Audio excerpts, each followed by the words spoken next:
Bienvenue dans ce huitième épisode de Brain and Bullshit. Et on vient de voir Cole Gordon qui a shut down un business à 7 ou 8 millions par mois.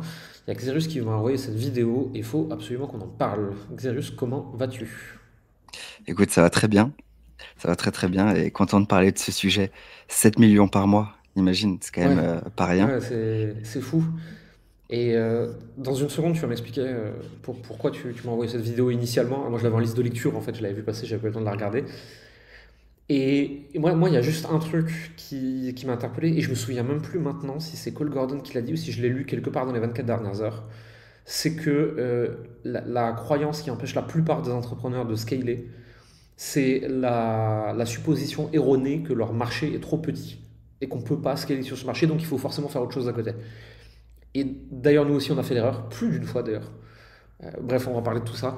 Déjà, toi, tu es tombé sur cette vidéo, tu l'as regardée, tu me l'as envoyée. Pourquoi tu m'as envoyé ça? Qu'est-ce qui t'a interpellé? Vas-y, raconte. Ben, en fait, déjà, je me dis, enfin, tu sais, c'est un peu un titre putaclic, genre, j'ai construit un business à 7 millions par mois et j'ai décidé de le shutdown. Et j'ai l'impression que, enfin, tu sais, genre, quand j'ai vu la vidéo, je me suis dit, ah tiens, Cole Gordon, qui est une personne bah, qu'on peut suivre et s'inspirer de lui, tu vois, genre, tiens, il est dans une crise existentielle, tu vois. Je me suis dit ça direct en mode, comme tous ceux qui ont fait des millions, il a décidé de tout arrêter. Et je suis curieux de voir cette vidéo. Et en fait, quand je l'ai vue, bah, j'ai vu en fait que finalement il était pas tant dans une crise que ça et qu'il était toujours un peu sur le chemin, tu vois, de se demander en fait, heu, si ses stratégies c'était les bonnes, est-ce qu'il était sur le bon business model, est-ce qu'il était sur le bon marché? Et d'avoir en fait tous ces raisonnements et je me suis dit: «Tiens, putain, ça c'est des enfin, c'est des raisonnements au final, tu sais, tu as l'impression que tu peux les avoir que quand tu es petit, mais au final un mec à 7 millions par mois les a encore». Et je me suis dit: «C'est intéressant». Je pense qu'on a beaucoup à apprendre de comment il pense et des raisons qui l'ont poussé à shut down son business et à focus sur autre chose. Et c'est pour ça que je te l'ai envoyé pour qu'on puisse en parler, tu vois? Ça résonne Et comment chez toi? ça résonne de ouf parce qu'en fait, on a fait la même connerie à toutes les étapes de capé. Euh, et je me souviens, je sais pas si tu te rappelles, on était à 50 000 euros par mois et on pensait qu'on avait atteint tout le marché des coachs, que ça ne servait plus à rien de scaler. Et on a commencé à vouloir toucher le freelance. Spoiler, ça n'a pas du tout marché. Euh, Ensuite, on a voulu mettre l'accent sur les professions de l'accompagnement, donc on a commencé à les appeler des experts parce qu'on pensait avoir atteint le palier. Spoiler, ils se reconnaissent pas non plus avec ce mot-là. Et aujourd'hui, on fait entre 250 et 300 cas par mois, et on n'a toujours pas atteint tout le marché. On se rend compte qu'on peut toujours aller plus loin et pousser, etc., avec notre expertise qui évolue. Mais surtout, et on va expliquer le contenu de la vidéo dans une minute, surtout qu'il y en a sûrement plein qui nous écoutent et qui ne parlent pas anglais. Si tu veux, cette idée qu'il a eue. Bon, avant de développer ce point, en fait, faut qu'on résume la vidéo. Globalement, il arrive et il explique, alors j'ai quitté mon métier de sales rep, il était sales, j'ai lancé mon accompagnement business, hein, c'est plus ou moins ça, même si c'est centré sur la sales, c'était un accompagnement business. Il aidait les gens à devenir meilleurs en vente, mais globalement à gagner plus d'argent. Il y a eu un product market fit assez vite, il a scalé jusque sur la lune, il a gagné beaucoup d'argent, youpi youpi. Et il s'est dit, le seul moyen de scaler, c'est de créer une holding compagnie où je vais prendre des pourcentages de mes meilleurs clients et les aider à scaler en faisant tout leur marketing et toute leur vente. Si vous êtes sur notre industrie du business coaching depuis longtemps, 100% des mecs qui dépassent 1 million par an, je dis des mecs par généralisation, mais des femmes aussi, se disent que c'est la meilleure idée du monde et qu'il faut faire pareil. Et donc en plus, quand vous arrivez dans un mastermind en ayant cette idée, tout le monde vous dit que vous êtes un génie, que vous êtes trop fort. Donc il a pris comme ça plein de parts chez plein de clients, il s'est retrouvé à faire je sais pas combien de millions par mois, et il s'est rendu compte qu'il travaillait 27 fois plus, qu'il était dans un burn-out assez sévère, mais qu'il gagnait quasiment pas plus de profit qu'avant. Donc là il y a une révélation existentielle, il vire tout, il revend ses parts, il redonne les parts, machin, etc. Il en garde juste une franchise de cliniques aux US, et là aussi il les scale to the moon, sauf qu'il a que 50% du truc. C'est compliqué opérationnellement à opérer, il y a moins de produits, il y a moins de profits, etc.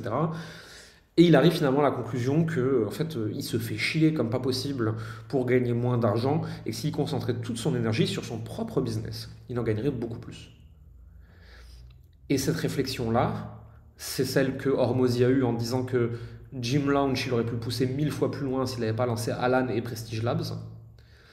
Et l'antithèse de ça, c'est oui, mais maintenant, Acquisition.com, ils font aussi ça. Non, non, non.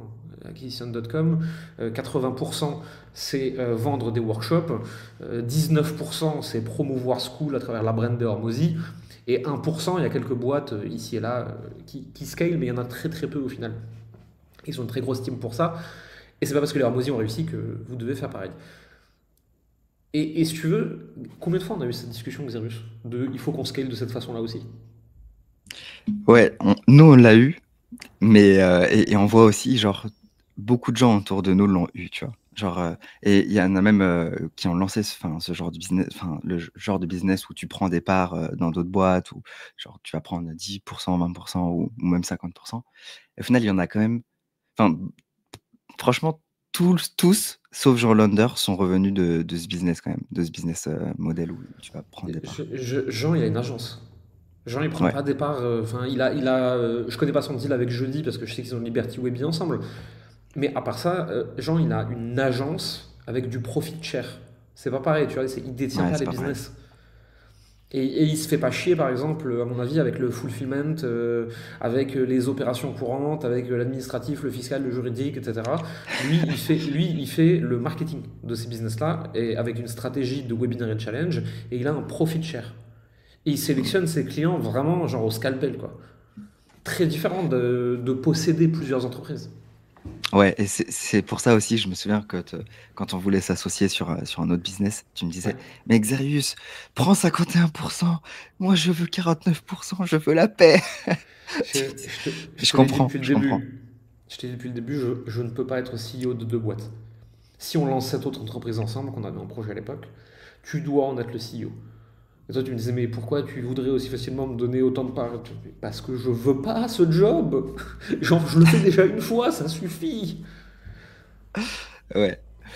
Euh, ouais, en vrai, c'est intéressant parce que vraiment, la vision, il y a quand même pour moi, il y a cette vision, si t'es CEO ou si t'es majoritaire, genre, tu pèses plus dans le game. Mais en vrai, c'est cette vision maintenant, genre, je l'ai plus, mais je l'avais à l'époque, tu vois. Et je voulais peser en termes de statut. Et, Mhm. euh, et au final, c'est un peu ce que Gordon, tu vois, il revient de ça aussi. Genre, il se dit, en vrai, genre, tu sais, c'est stylé de dire, je prends Ouais, des parts dans des je sociétés, suis célèbre, j'ai 12 business, mais j'ai 12 fois plus d'emmerdes aussi, quoi. ouais, exactement. Et il y a un truc qui m'a interpellé, tu vois, dans sa vidéo, c'est que comme toi, au début, il est passé de 0 à 100K. Tu sais, il a fait un lancement, genre, ça a généré 100K en l'espace d'une semaine, tu vois. Ou Mhm. je sais plus quel time frame, mais Ouais, ouais, ouais, dans complètement. un temps très court. Et, et ensuite, du coup, il a commencé à créer un tunnel plus evergreen. Il faisait genre 250 000 par mois ou 150 000 par mois. Et ensuite, ce qui- de comment il décrit dans la vidéo, ce qu'il a fait scale jusqu'à 2,5 millions par mois, c'est le product market fit, tu vois. Ouais. Et ça, je pense qu'on n'en parle pas assez, tu vois, du product market fit. Et je trouvais ça super intéressant dans sa vidéo, le fait qu'il l'aborde. Parce que c'est vraiment ce qui va, j'ai Bah, l'impression, fluidifier ton business. de ouf. Et je sais pas si tu te souviens, sur le dernier team building avec tous les head-off qu'on a fait à Brignoles, on avait une discussion sur comment on va à 500K, à 1 million par mois, 2 millions par mois avec KP. Et le 500K, on faisait juste plus de ce qui marche, et pour le 1 million, on commençait à lancer d'autres verticales, tu vois. Et je me souviens de Félix qui nous dit attention les gars, sur Fast and Slow Bronze et sur le Mastermind, on a un product market fit. On sait que ça se vend. On a juste à pousser plus fort pour en vendre plus, il n'y a aucun problème. Et on sait le délivrer avec succès.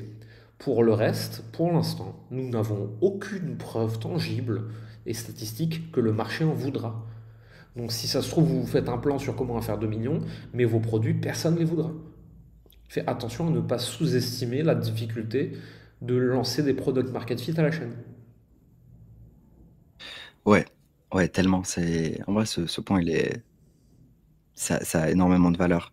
Puisque quand c'est facile, tu sais, genre, on voit aussi beaucoup de gens, genre, ils ont lancé leur business, c'est facile pour eux et tout. Et quand c'est facile, t'as l'impression que tout va être aussi simple, tu vois. T'as l'impression d'être Midas, ouais. Tout ce que tu touches va Ouais, devenir de l'or. Et t'oublies qu'en fait, tu peux faire des gros flops, quoi. ouais.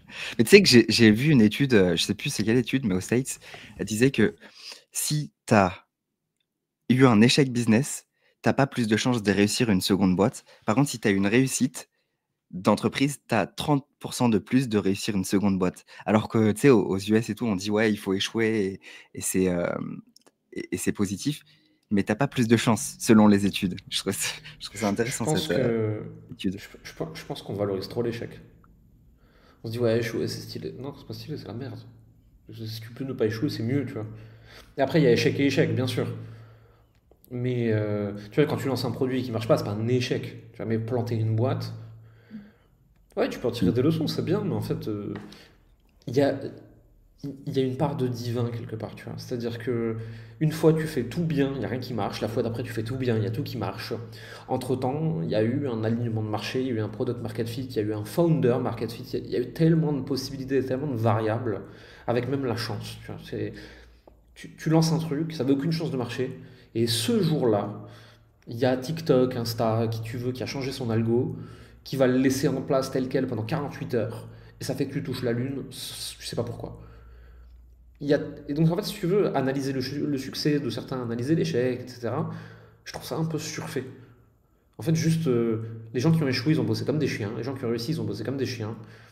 Scaler, c'est dur. Il y en a pourtant pour qui c'est facile. En fait, on veut de la prévisibilité là où il n'y en a pas. Et ouais, mais tellement. Et je suis le premier à vouloir ça, tu vois. Parce que là, il y a quelques jours, pour l'anecdote, j'étais en train de continuer, tu vois, à avoir la tête dans les chiffres et de regarder, putain, comment on va aller chercher la croissance qu'on vise en 2025 et de me dire, OK, l'année passée, on a fait ça. Voici les différentes sources de canaux qu'on va utiliser et tout. Voici le plan, quoi. Genre, un truc carré. Et toi, tu m'as envoyé un message et tu m'as dit, genre, sors la tête des spreadsheets, tu vois. Et je trouve ça intéressant parce que c'est quelque chose qu'on m'avait déjà dit, tu vois, en 2024. On m'a dit, genre, ce qui a fait ta force jusqu'à maintenant, c'est ce qui fait ta faiblesse dans le futur. En gros, c'est tu as réussi parce que tu es bon en analyse, en spreadsheet et tout.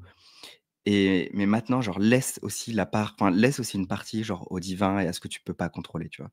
Et je trouve que c'est tellement ça. Et je pense qu'aux States, ils le comprennent, tu vois. Je sais pas si tu te souviens dans les tout débuts de KP, quand on bossait vraiment en binôme, toi et moi, bien avant que tu aies ton agence, etc. Tu vois. Un jour, tu me dis, ouais, t'as prévu qu'on fasse, je pense que c'était 50K, un truc comme ça. T'as prévu qu'on fasse 50K en septembre, mais c'est pas possible. Bah, je te demande, je fais, pourquoi? Je fais, parce qu'on peut pas envoyer le bon volume de call, donc on peut pas faire ça. Je fais, mais on va le faire. Il me fait, mais comment tu sais? Je sais, c'est tout. Il me fait, non, mais Jérémy, regarde, il faudrait qu'il y ait tant de calls, ou alors il faudrait que le taux de conversion il soit à temps, c'est pas possible.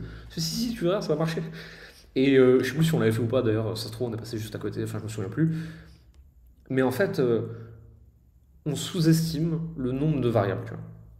Si, si on est comme toi, spécialisé surtout dans acquisition, conversion, web marketing, bah, en fait, on calcule un taux de closing fixe et on fait varier le coût d'acquisition, le volume de call, donc le nombre de créas qu'il faut, etc. Mais moi, je vais te répondre à ça. Ouais, mais mon contenu organique, il peut surperformer. Et puis peut-être que les sales, ils auront 2 fois plus de taux de closing ce mois-ci. Et peut-être qu'en fait, j'ai 10 clients qui vont upsell. Et peut-être que je vais être invité sur un talk et que ça va me générer 300 000 euros d'opportunités. Et il y a tellement de variables possibles. Ça ne veut pas dire qu'il ne faut pas se concentrer sur celles qu'on contrôle. Si KP a eu une croissance stable les 3 dernières années, c'est parce que tu avais la tête dans les tableurs Excel, en train de dire ok, il faut tant, le mois suivant il faut tant, le mois suivant il faut tant. Et tu avais moi à côté qui faisait n'importe quoi. C'est ce qui a permis d'avoir de la stabilité relative et de temps en temps un truc qui touche au divin, on ne sait pas pourquoi. Mais l'inverse est vrai aussi. Il y a aussi des fois où tout devait bien marcher et ça n'a pas marché. Parce que l'alignement des planètes n'est pas en notre faveur et tout déconne.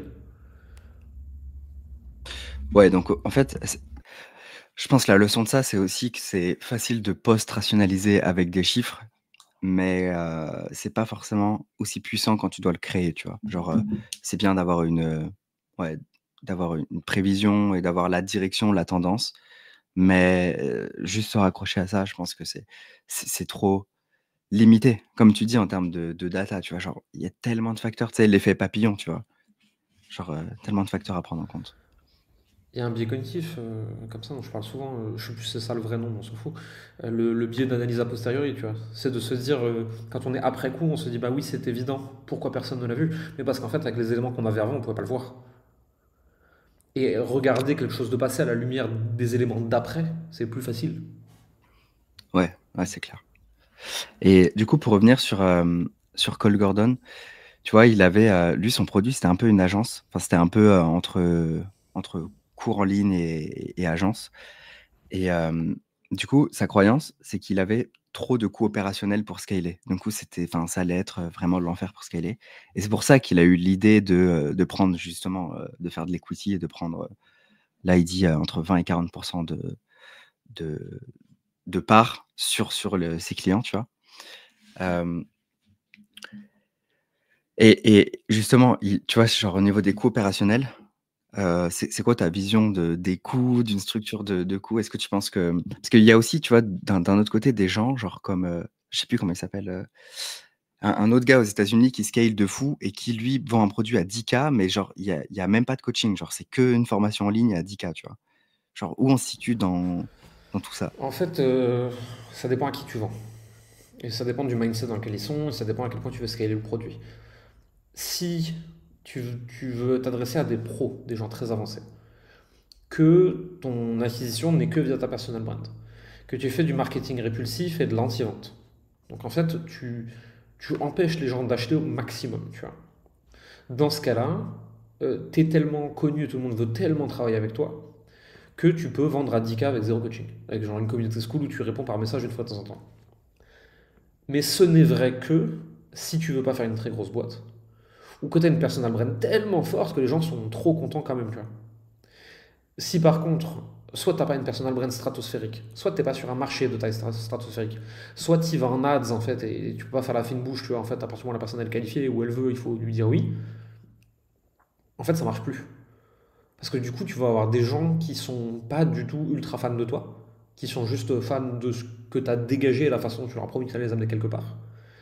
Et ces gens-là, si tu leur donnes pas la bonne structure de livraison, ils vont râler et ils vont te faire chier, tu vois. Et je suis à peu près sûr que si on downsize le programme Fast and Slow Bronze et qu'on le divise en termes de taille de nombre de clients, tu vois, par 4, je peux faire ce que je veux. Je peux le vendre à 10 000 et toutes les personnes qui veulent pas, je dis bah salut.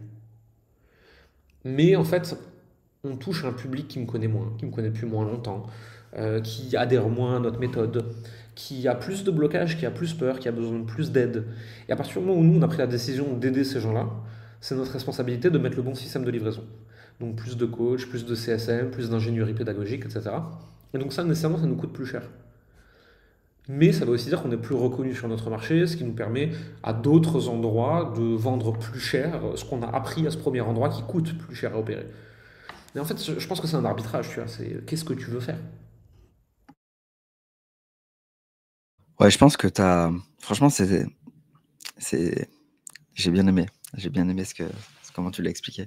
Effectivement. Tu vois, typiquement, si tu prends ma situation, contrairement à celle du programme bronze, moi, aider des gens qui me connaissent pas et qui veulent juste le produit, tu vois, ça me saoule un peu, quoi. Genre, j'ai pas envie de mettre en place ces systèmes pour avoir ce genre de personnes à accompagner, tu vois. T'es exactement dans la situation inverse que je décris, tu vois. C'est, tu peux te permettre d'avoir peu de clients, de faire de la fine bouche, de les prendre très cher, et de choisir ce que tu leur donnes et ce que tu leur donnes pas. Tout simplement parce que t'as pas prévu de scaler ton agence à 5 millions par mois, tu vois. Et donc en fait, tu t'en fous. Tu dis, je suis Xerius, il y a lui, elle qui disent que c'est moi le meilleur sur tel sujet. Moi, si je prends un client, c'est 5 cas par mois et je fais que ça et ça, et ça m'intéresse pas. Oui, non. Si c'est non, c'est ok, je suis en paix avec ça. Moi, avec KP, j'ai décidé que le programme Bronze, c'est un programme qui pouvait aider le maximum de gens, donc qui aurait des coûts de livraison très élevés. Mais parce qu'on a réussi à scaler KP jusqu'à 300 cas par mois sur le marché des coachs en français, ça fait que je peux prendre des clients en consulting one-one qui vont me filer 40 000 balles pour 6 mois, parce que j'en prends que 2, 3 dans l'année. Et que je suis quasiment porte-close non-stop, parce que c'est du plaisir, de l'argent de poche. Et là, en fait, sur cette offre-là, je suis exactement comme toi. Je veux quasiment personne. Si les personnes ne sont pas convaincues que c'est moi la bonne personne, déjà c'est non. Si elles attendent de moi certaines choses que je fais pas, c'est non. Et c'est ok en fait. Et dans ce cas-là, je les oriente vers quelqu'un qui fait du consulting comme nous on fait du Fast and au bronze. C'est juste un choix en fait. Où est-ce que tu veux te mettre sur le spectre? Ouais. Ouais. Je rebondis sur ce que tu dis par rapport à la suite de la vidéo de Cole Gordon, tu vois, où sa stratégie, c'était à la base de prendre justement un equity, donc des parts du business, et ensuite scaler ses business et de les revendre et d'empocher aussi de l'argent sur ça. Et justement, genre, je lisais un article du fondateur de Loom qui a exit sa boîte pour 995 millions d'euros. Ok, c'est un cofondateur et qui a écrit un article sur son blog, ça a fait un peu le buzz aux States, et qui disait I'm rich as fuck, but I'm lost, tu vois. Et du coup, j'ai lu cet article et après, j'ai été targeté sur YouTube par plein de vidéos, genre I'm rich as fuck, but I'm lost, de gens qui ont du coup revendu leur business et tout.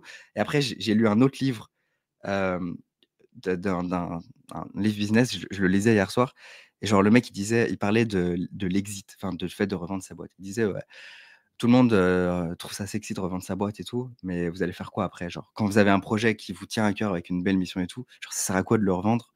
Parce qu'au bout de 6 mois vous allez vous faire chier, vous allez avoir envie de vous suicider quoi. Et, et en vrai tout le monde essaye de revendre sa boîte ou de construire un business model où tu peux revendre ta boîte. En tout cas, tu sais, aux States c'était un peu la mode. Et je sais pas, c'est quoi ton avis sur ça? T'as une blague à la con qui traîne sur Internet avec un riche américain qui débarque chez un fermier mexicain et qui lui explique qu'il devrait scaler son exploitation agricole, machin, etc. Tu vois.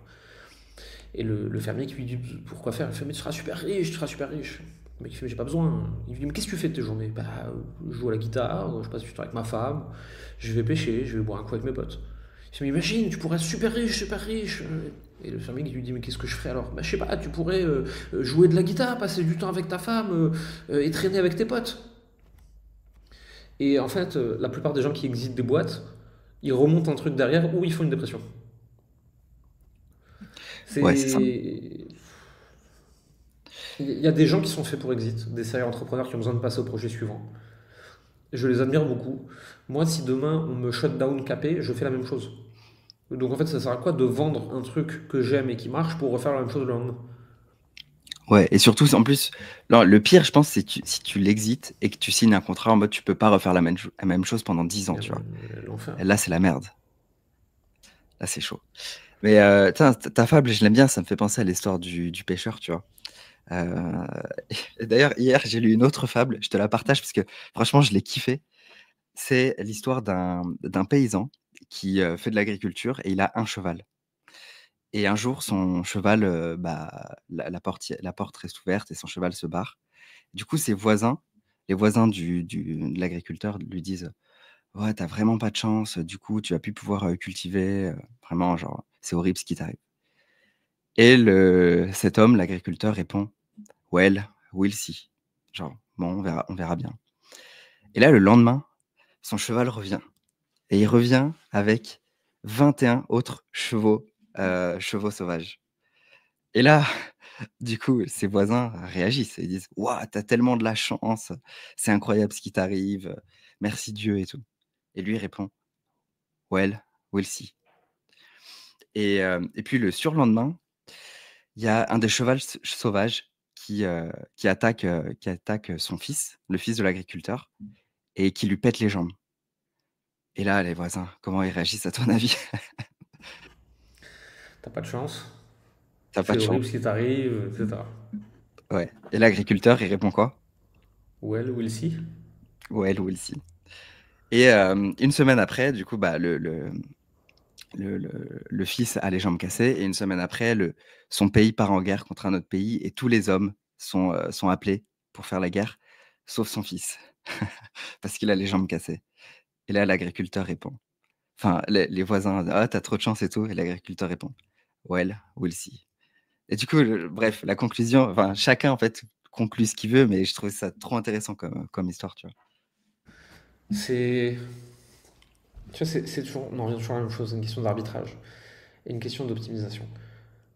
Quand on accompagne les clients sur le mastermind, que ce soit toi ou moi quand on est coach à l'intérieur, il y a une question qu'on leur pose souvent, c'est attention, avant que je te donne une réponse sur quoi que ce soit, qu'est-ce qui est important pour toi? Pourquoi est-ce que toi t'optimises, tu vois?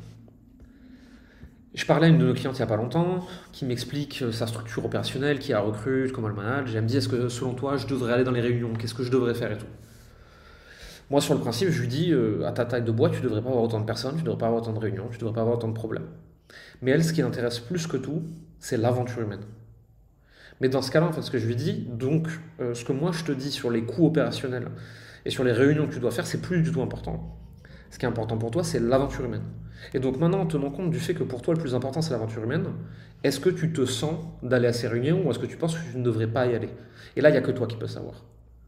Et en fait, en fonction de ce sur quoi on optimise, ça change tout. Cole Gordon, pour revenir à sa vidéo, au début, il optimisait pour la fame, pour le chiffre d'affaires et pour la taille de boîte. Il a vu que ça ne le rendait pas heureux et il a descale pour optimiser sur la simplicité opérationnelle et sur le profit. Et probablement que s'il dit à tout le monde qu'il a un seul business et que c'est de former des sales et faire du business coaching, dans les masterminds, on va le trouver beaucoup moins brillant. C'est pas le futur Warren Buffett. Mais il s'en bat les couilles, il fait des millions tous les mois de profit. Pourquoi est-ce que tu optimises? Et ça, je pense qu'on n'en parle pas assez, tu vois. Genre, tu sais, limite, faudrait qu'à chaque personne qui nous pose des questions, genre, faudrait qu'on ait son système de valeurs sur pourquoi elle optimise, qu'est-ce qui est important pour elle, et là, on pourrait lui répondre. Parce que, c'est souvent, du coup, tu projettes, enfin, tu sais, on répond du tac au tac, et on répond par rapport à ce qui est juste, ce qui est vrai pour nous et de ce qu'on connaît de la personne. Et je pense que c'est important pour tout le monde, en fait. Genre, même nous qui se faisons mentorer, tu vois, genre de savoir qu'est-ce qui est juste pour nous. Après, on peut toujours faire chemin arrière, tu vois. Cole Gordon, il a les business qu'il avait en equity, il leur a redonné les parts et basta, il a fait chemin arrière. Et maintenant, c'est full profit. D'ailleurs, c'est plus simple de faire full profit quand tu as eu ce genre de business et quand tu as maximisé sur la brand et que tu es connu, et cetera. Donc, c'est pas forcément déconnant ce qu'il a fait. C'est plutôt le chemin logique que prennent les entrepreneurs, j'ai l'impression. C'est c'est pour ça que je m'amuse à scaler. C'est pour ça que je vous invite autant tous à développer votre brand au sein de KP, que je vous y aide autant que je peux, etc. C'est parce que c'est une assurance pour le futur. Avec une personal brand développée et de l'audience et de l'autorité sur un certain sujet, tu t'assures que même si demain tout s'arrête, même si demain tu as une crise existentielle, même si demain tu n'as plus envie, même si demain tout ce que tu veux, tu pourras faire tes 2, 5, 10 000 balles par mois en claquant des doigts littéralement. Moi aujourd'hui, avec ce que j'ai bâti les 4 dernières années, si demain matin pour X raison ça s'arrête et que je suis dans la merde et il faut que je fasse bouffer ma famille, j'ai juste à envoyer un SMS à tout mon répertoire et dire je suis prêt à faire n'importe quoi en fonction de mes compétences sur tel sujet, tel sujet, tel sujet. J'ai besoin de 5K par mois. Tu penses que j'ai du boulot en combien de temps? Franchement, une seconde. Une ou 2 secondes, je pense que tu as du boulot. Mais même actuellement, alors qu'on a une boîte qui tourne, j'ai des concurrents qui essaient de me débaucher. Oui, c'est vrai ça. Trop drôle. Mais en fait, ce que tu dis au final, ça me fait aussi enfin, j'ai réalisé ça là, c'est cette année, en 2025. Tu vois, l'année dernière, j'ai décidé de prendre plus de clients et de partenaires et de machin et de scale un peu. On n'est pas dans une croissance fulgurante, mais on est dans une croissance genre, x3 en genre d'un mois à l'autre, j'ai fait x3, donc c'était quand même assez chaud. Ensuite de fulfill et gérer le business et en fait, ce qui se passe, c'est que de passer de, genre de 100 de CA à 200, c'était très dur. Mais ensuite, tu vois, il y a eu le scale, ça a créé, du bordel et ça a créé de la dette émotionnelle, de la dette, de sommeil, de la dette, technique et plein de bordel dans les systèmes. Du coup, tu sais, tu passes par une phase, comme le dit Sam Ovens, de scale, mess, debt. Et une fois que tu passes par cette phase, si tu nettoies un peu et que tu décides de stabiliser, aujourd'hui, par exemple, pour stabiliser le CA à 200 au lieu de 100, bah, au final, genre, c'est comme si, genre, c'était la nouvelle norme du tranquille. Genre, c'est tranquille mais sauf que je gagne 3 fois plus qu'avant, tu vois? Et je trouve ça intéressant dans les business, tu sais, tu peux passer de 0 à 100K par mois et c'est la merde, mais une fois que tu décides de stabiliser à 100K, bah, en fait, c'est tranquille à 100K, c'est comme si tu faisais 10K par mois, tu vois? C'est le principe de surcompensation en musculation, et puis dans la plupart des sports. C'est que tu as un état initial qui peut supporter un d'effort. Tu te mets une douille à 2,5, c'est tenable un mois, pas plus. Mais après ça, et après une phase de récupération, ton état initial sera devenu 1,5 ou 1,8. Et dans le business, c'est les mêmes phases en fait. C'est scale, mess, depth, tu vois, c'est hyper croissance à un point que tu peux pas supporter. Consolidation, récupération, et t'es plus fort qu'avant. Euh, en termes de raisonnement, le principe premier, il faudra qu'on invite Benoît Dubo pour nous parler de ça parce qu'il le théorise beaucoup mieux que moi. Et en plus de ça, il a un vrai amour de la musculation, donc ce sera rigolo de le voir faire des parallèles. Et je sais qu'il nous écoute en plus, donc Benoît, on t'attend. Euh, mais globalement, en fait, c'est de comprendre ça. C'est que il n'y a pas de progression sans douleur. Et après, tu peux contrôler la douleur pour qu'il n'y en ait pas trop. Tu peux faire en sorte que ça ait tellement de sens pour toi que tu as l'impression que ça fait pas mal. Euh, mais tu vas passer par un niveau de complexité où tu te surcharges un peu avant que ça redescende en fait. C'est obligatoire, il n'y a que comme ça que tu progresses. Ouais, je pense que franchement, l'exemple de la musculation, enfin, du sport, ça parle à tout le monde. Je pense que c'est vraiment un bon exemple. C'est bien imagé. Ouais, c'est exactement ça. Euh, Du coup, est-ce qu'on a des choses à dire encore là sur la vidéo, sur ces leçons? Moi, du coup, de ce que je vois là, euh, faire attention à la taille de marché, tu vois, genre au TAM, Total Addressable Market, souvent on a des croyances limitantes par rapport à ça. Mm. Genre on peut toucher beaucoup plus de personnes que ce qu'on pense. Si on a un product market fit, on peut scaler beaucoup plus facilement que si on n'en a pas. C'est c'est quoi un product market fit pour toi? Parce que je sais qu'on n'a pas tous la même définition. Ouais. Pour moi, en fait, un product market fit, c'est que limite, t'as pas besoin de marketing pour, pour vendre. T'as pas besoin de marketing puisque les gens veulent ton produit et demandent ton produit, euh, su- demandent ton produit même avant que t'en aies parlé, tu vois, genre même avant que tu fasses des campagnes ou Mm. quoi. Et en fait, il y a ce que c'est et il y a ce que ça va créer, tu vois. Donc, ce que c'est le besoin, ce que veulent les clients, leurs besoins et surtout ce qu'ils veulent, tu vois. Genre, c'est exactement ce que tu proposes dans leur imaginaire et ça répond exactement à ce qu'ils veulent et ça répond aussi à leurs besoins. Ça, c'est ce que c'est pour moi. Et ce que ça crée, en fait, c'est que ça fluidifie les ventes. Les gens te donnent, limite, tu sais, genre, ils ont envie de te jeter l'argent à la gueule, genre, donne-moi ton putain de produit, tu vois. Et ce qui fait que si tu as un marché suffisamment large, tu peux faire des millions sans être bon en business, tu vois. Ça, c'est la conséquence pour moi. Et toi? Pour moi, le product market fit, c'est chaque client te ramène deux autres clients. Donc en fait, à partir du moment où tu as trouvé comment faire tes 5 à 10 premiers clients et les servir correctement, ça tourne tout seul. Ça croît tout seul de façon exponentielle. Et je Ah, ça, crois pour pas moi, que. c'est plus la conséquence, tu vois, d'avoir ton Hmm, product market fit. moi, c'est ça que tu mesures pour moi. Ouais, Et c'est comme ça que d'ailleurs, tu le vois. j'ai une pensée un peu contrariante là-dessus. C'est que je pense que dans le business coaching, l'accompagnement, le coaching de manière générale, toute notre industrie, je pense qu'il n'y a pas de product market fit. Je suis d'accord. Les gens veulent qu'on fasse C'est. pour eux. Ouais. C'est ça le product Les market gens fit. voudraient qu'on fasse tout pour eux, que ça marche du premier coup et que ça coûte 1 euro. Ouais, 100%. C'est en gros, ils veulent un Viagra. Une pilule. Voilà. Ouais, c'est ça, une Ouais. pilule magique. Et il n'y a pas de product market fit en fait là-dessus. Ouais, en fait, enfin, le product market fit, il n'est pas viable au niveau business. Genre, Ouais. personne ne veut créer ça. Enfin, Ouais. ça serait peut-être viable, mais Ouais, puis ça même au serait niveau un des chiffres, enfer à gérer. non, mais ça colle pas au niveau des chiffres. Enfin, faudrait que tu vendes ça. En fait, tu peux pas le fulfill correctement. Si c'est pas extrêmement cher, si c'est extrêmement cher, les gens veulent plus. Ouais, ouais, c'est Et mort. t'as aucune garantie que ça marche. Parce que même si je fais tout à ta place avec mon expérience stratosphérique de grand gourou de la galaxie, 1% du temps, je vais quand même me planter. Ouais. Mais c'est ça, vraiment, genre, je l'ai expérimenté l'an dernier, tu vois. Genre, les gens veulent, par exemple, une agence, genre, qui fait vraiment mais tout pour elle. Elle a juste à se pointer, à faire vraiment que ce qu'elle aime. Limite, elle aime rien, tu vois. Juste Ouais. prendre un verre à la plage. Et, mais t'es payé une misère. Genre, les gens veulent te donner 5 euros, tu vois, pour tout faire. Mais c'est Donc, comme. c'est abusé. Là, il y a quelques jours, j'étais au mastermind de Gérald Fort. Et il y a plusieurs. On a à peu près moitié d'infopreneurs, moitié d'agences.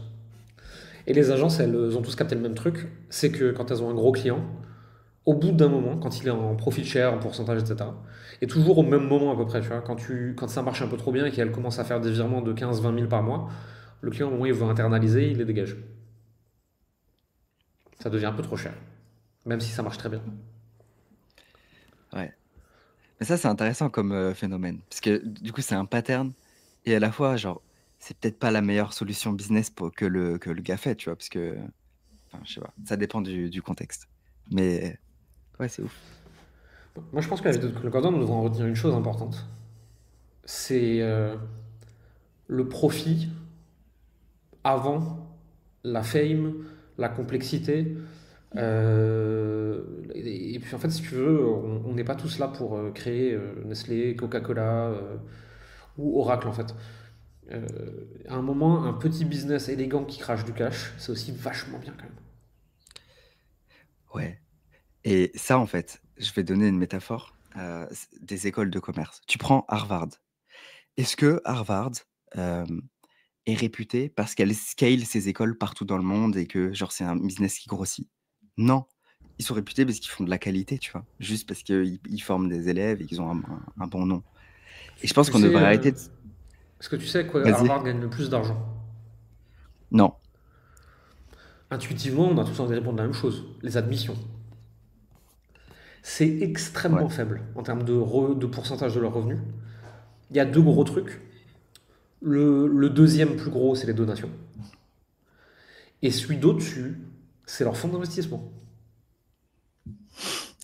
Ça m'étonne pas. Ils ont des centaines de millions, voire des milliards, je ne me souviens plus exactement, je pense que ça se retrouve facilement s'il y a des gens qui sont curieux, sous gestion, qu'ils investissent en bourse, qu'ils investissent dans des startups, qu'ils investissent dans de l'equity, dans plein de trucs comme ça. Et en fait, c'est le gros de leurs revenus. Mais c'est parce que la marque Harvard rayonne mondialement, donc ils ont des donateurs célèbres qui veulent y être associés, donc ils ont beaucoup d'argent depuis très très très longtemps. Vu qu'ils ne scalent pas l'école, et ben cet argent, ils n'ont pas besoin de le cramer en marketing, en sales et en expansion, donc il faut bien en faire quelque chose. Et je pense que des business comme les nôtres devraient se positionner comme Harvard. Tu as un truc, tu le fais bien, ça rapporte un certain cash, et ce cash tu le places dans des trucs qui rapportent encore plus de cash. Et si tu fais ça longtemps et calmement et de façon stable, tu as un business très lean qui rapporte beaucoup d'argent. J'écoutais j'écoutais un épisode de Sans Permission, là, je ne sais plus quand c'était. Yomi disait qu'il avait commencé à mettre du sponsoring, mais avec un vrai sales, enfin une vraie personne pour s'en charger sur sa chaîne YouTube. Ok. Ouais. Le moment où il raconte ça, c'est début d'année. Est-ce que tu sais combien de deals il a validé pour sa chaîne YouTube en début d'année? Non, aucune idée. J'ai pas de... Plus d'1 million d'euros. Voilà. Ah ouais. Et il pourrait se dire, mon business c'est de vendre des formations, donc je dois seulement en vendre toujours plus. Hmm. Ben non, en fait. Parce que si tu scales ta personal brand, tu vends plus de formations, mais tu as aussi plus de partenariats potentiels et de sponsoring. Et vu que tu as une très grosse personal brand, tu as aussi de meilleurs deals le jour où tu fais de l'equity. Et tu peux aussi organiser des events, et tu peux demain ouvrir un restaurant et mettre ton nom dessus. Euh, et en fait, la solution de croissance n'est pas toujours de faire plus de ce que tu fais. Ça peut, attention, hein, ça peut tout à fait. Et la plupart du temps, ce sera le cas. Mais des fois, il y a d'autres choses qu'on ne voit pas et qui sont autour et qui vont avec. Ouais, clairement. Mais, putain, mais c'est tellement ça. Et du coup, tu vois, même au niveau comment dire, du statut. Tu vois, au niveau du statut, c'est pas parce qu'Harvard ne scale pas de la manière, genre, que le ferait, de la manière dont le ferait un business traditionnel, qu'ils ont moins de statut aux yeux des gens, tu vois. Et au final, genre, tu peux très bien avoir un business qui fait beaucoup de profits, qui fait pas des milliards de CA, et c'est très bien, tu vois. Genre, ça peut être genre excellent, voire même mieux qu'un business qui fait énormément de profits et tu te dis ouais, je fais des milliards, mais en vrai, genre, enfin, qui fait énormément de CA, mais qui fait pas de profit, tu vois. Et je pense qu'en France, on devrait, enfin, même partout, en fait, genre, juste arrêter de se complexer par rapport à ça, tu vois. Genre, si on a un business et qu'on a envie de le scaler de telle ou telle manière, genre, si ça te correspond, c'est trop bien et c'est good, quoi. Moi, je pense que ça va être vraiment une de mes réflexions des prochaines années. Parce que je veux de la croissance, tu vois. Mais pas à tout prix. Et surtout, on est dans des business pas revendables, en fait. Il n'y aura pas d'événement de liquidité à la sortie. Donc, tu dois te concentrer sur le profit. Donc, tu dois faire de la croissance de façon lean, équilibrée et intelligente. Et surtout, tu dois ramasser tout ce qui est dans ton sillon autour. Donc, on ne s'assoit pas sur des deals qui sont cool et qui demandent peu de travail, sous prétexte que, ouais, non, mais là, je peux pas, je dois être focus jusqu'à 150 millions. Alors déjà, tu les feras pas, calme-toi. Et en plus de ça, si tu les fais avec 3% de profit, ça sert à rien. Et ouais, Je moi, pense vraiment simplifier, quoi. ouais, c'est clair. Dans d'autres industries, genre 3% de profit, c'est excellent, mais on a de la chance d'être dans une industrie genre, où tu peux en faire beaucoup plus. Et, et peut-être tu fais moins de volume. Mais oui, effectivement. De toute façon, tu sais quoi, je regardais aussi, il y a quelques jours, je regardais un entrepreneur qui adore les business en ligne, mais les petits business en ligne, genre qui scale pas et tout. Mais c'était intéressant de voir son approche. Parce que pour lui, en fait, il va pas juste gagner de l'argent avec, les formations ou un groupe school ou quoi.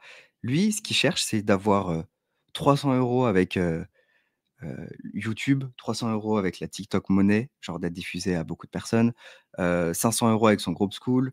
Ensuite, il va avoir des affiliations par-ci par-là et tout et au final, à la fin, il va faire ses 3 000 balles par mois, tu vois? Alors là, on est sur un tout petit, spectre et tout, mais la philosophie, c'est la même pour les gros business, tu vois?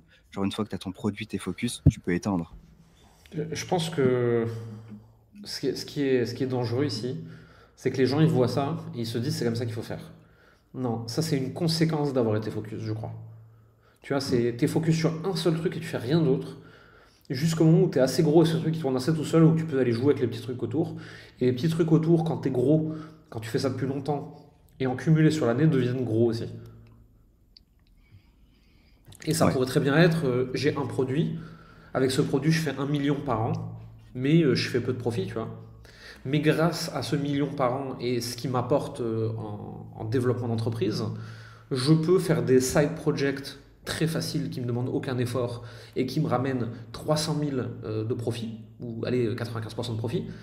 Et donc d'un coup, je fais 25% de marge en fait. Encore une fois, c'est une autre stratégie de croissance. Je dis pas que c'est la bonne, je dis pas qu'il faut faire ça. Pour moi, il faut toujours réfléchir à avoir une entreprise profitable même dans la croissance. Je dis juste ne pas sous-estimer tous les potentiels d'écosystèmes qui existent, quoi. ouais. Ça me fait penser à le fait d'avoir une entreprise profitable même dans la croissance, ça me fait penser à un call, que mon bras droit a eu avec, avec, un candidat pour un poste de manager des ventes et genre c'était un candidat qui s'en foutait du profit et c'était drôle de voir à quel point genre pour toi, c'est important d'avoir du profit même dans la croissance et il y a des gens, genre pour avoir du profit, ils vont juste faire des levées de fonds, tu vois? C'est pas les mêmes métiers. Si tu viens du corporate, tu peux faire un peu moins de profit parce que ta boîte elle est valo. Si tu viens des startups, tout le monde s'attend à ce qu'au début tu fasses pas de profit parce que tu es en recherche de product market fit et probablement que tu as levé des fonds. Donc en fait, on s'attend à ce que tu sois en EBITDA négatif au début. On est des putains d'infopreneurs en fait. On est bootstrap. On est bootstrap pas parce qu'on pense que c'est la meilleure façon de faire, mais parce qu'il n'y a personne qui veut nous filer 1 euro. De toute façon, on ne saurait pas quoi en foutre. Et il n'y aura pas d'événement de liquidité. On ne sera pas valorisé. Et donc en fait, si, sachant ça, tu décides pas de faire du profit de ton entreprise, à quoi elle sert? Mmh, ouais et dernière chose sur laquelle je voulais rebondir, c'est par rapport à Harvard justement, tu vois? Qui gagne de l'argent en plaçant son argent et ça me fait penser à la Norvège. Je sais pas si tu as vu l'info? Je te partage juste l'écran pendant 2 secondes, comme ça on a le fichier. Si vous êtes dans un podcast, on va tout décrire de toute façon. Partager l'écran. Tac, OK. C'est ça. Tu me dis quand tu vois mon écran? Ouais. OK, donc en France, juste Bah, pour le contexte, c'est le fonds souverain. C'est le fonds souverain ouais, norvégien. Ouais, il me 300 cas citoyen de positifs. En France, on est à moins 38 000, de dettes. Je trouve ça fou, genre de voir leurs investissements, tu vois? Equity investments, 1,74 trillion. c'est quand même incroyable. Donc en gros, la Norvège Ouais, c'est le fonds souverain a norvégien. Ouais. a 1,74 trillion de fonds souverains, quand nous, on est en déficit, mais comme quoi c'est intéressant de placer son argent. C'est c'est un vrai sujet. On pourra faire un épisode entier là-dessus. C'est que gagner de l'argent, c'est une chose, mais ensuite, qu'est-ce que t'en fais? Ouais. Et si t'en fais rien, tu vas juste indéniablement le brûler, parce que l'État est un léviathan et que les entreprises sont pas mieux. Donc en fait, soit tu en fais quelque chose dès le début, soit indéniablement, tu vas juste en brûler de plus en plus, parce qu'il est là, il faut bien faire quelque chose. Si t'as pas d'intentionnalité avec l'argent, il disparaît. On pourra faire un épisode aussi là-dessus, je pense. Ouais, ça marche, on fera ça. Avec quoi on veut qu'ils repartent, les gens qui nous ont écoutés aujourd'hui? Vous pouvez faire des millions si vous êtes nul en business, vous inquiétez pas. Tout ira bien. Non, en vrai, c'est que pour moi, genre, en tout cas, moi, la big leçon de la vidéo, c'est même si tu fais 7 millions par mois, c'est OK de tout remettre en question. C'est OK de changer de direction régulièrement pour essayer de trouver qu'est-ce qui te correspond le mieux, quel est le business qui te correspond le mieux, et d'apprendre au passage et de ne pas rester bloqué sur son ego en mode je fais ça et même si ça marche pas, genre je vais continuer parce que j'ai le statut mais pas l'argent, tu vois, ou un truc comme ça. Moi, je dirais ça. C'est un bon mot de la fin, je pense. Et concentrez-vous sur le profit, pas que sur le chiffre d'affaires. Yes.